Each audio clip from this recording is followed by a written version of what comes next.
So how is this even possible? Moon landing blunder. NASA admitted original Apollo 11 footage has been erased. The moon landings' original tapes were erased and reused after program managers, quote, determined there was no longer a need to keep them, end quote, NASA admitted. Sorry, I can't believe that. Please leave your comments, but for one, are you a moron? Of course you have to keep them. This was the first moon landing in the history of man. So how is it that you're determining you no longer need them?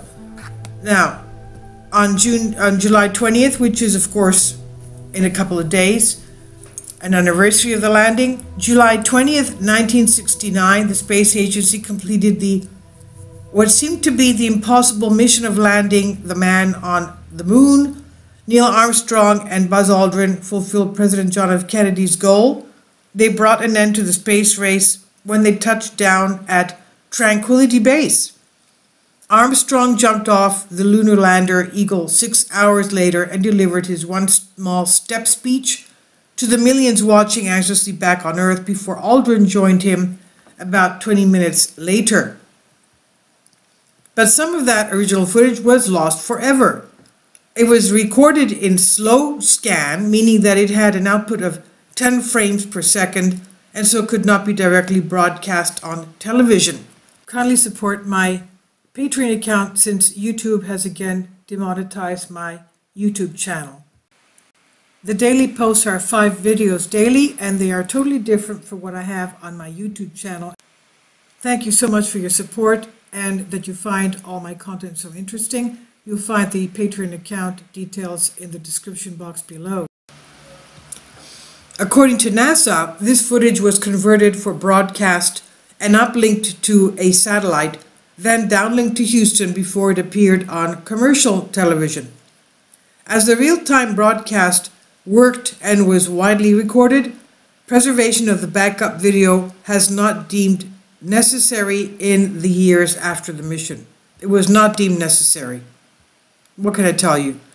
The search for these lost tapes began in 2006, and the agency conducted an intensive investigation at that time, but of course could not find the footage.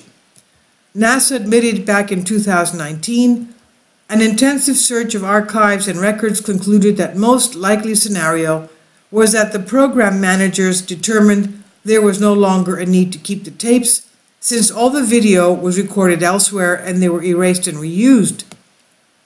In the 80s, NASA's Landsat program was facing a severe data tape shortage, so it's believed the tapes were erased and reused then.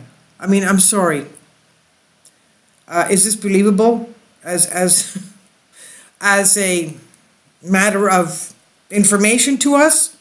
NASA reaffirmed there is no missing footage from Apollo 11 since the video transmissions were relayed to the Manned Spacecraft Center in Houston during the mission.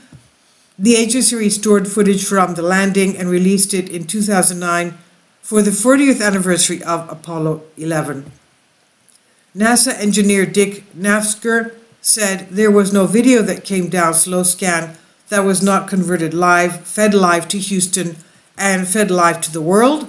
So just in case anyone thinks there's a video out there that has not been seen, that is not the case. NASA has not lost any of the Apollo footage, only the original tapes with that footage. Again, I can't believe this. The original tapes lost. It's not the first time incredible footage has been uncovered from that event, though. Released in 2019, Apollo 11 produced by Todd Douglas Miller, took the event, which centered around grainy footage, and revolutionized it to Hollywood cinematic heights. The 90-minute time capsule is made up of previously unseen archive footage from the Apollo program, and it's all thanks to Steven Slater, the archivist who sifted through years of newly available 70mm images. Miller said back in 2019, "That's how it really started. Could we tell this story of Apollo 11 using only archive materials?" He, Mr. Slatter, was working on this really crazy notion of trying to synchronize mission control footage with the air-to-ground transmissions that were available to the public, and it was really tedious work, important nonetheless because it just makes the imagery come alive, he said. If there was ever going to be a medal for synchronization of archive work, Stephen Slatter should get it. This is by Callum Hoare on Express UK. Please leave your comments and thank you for your support.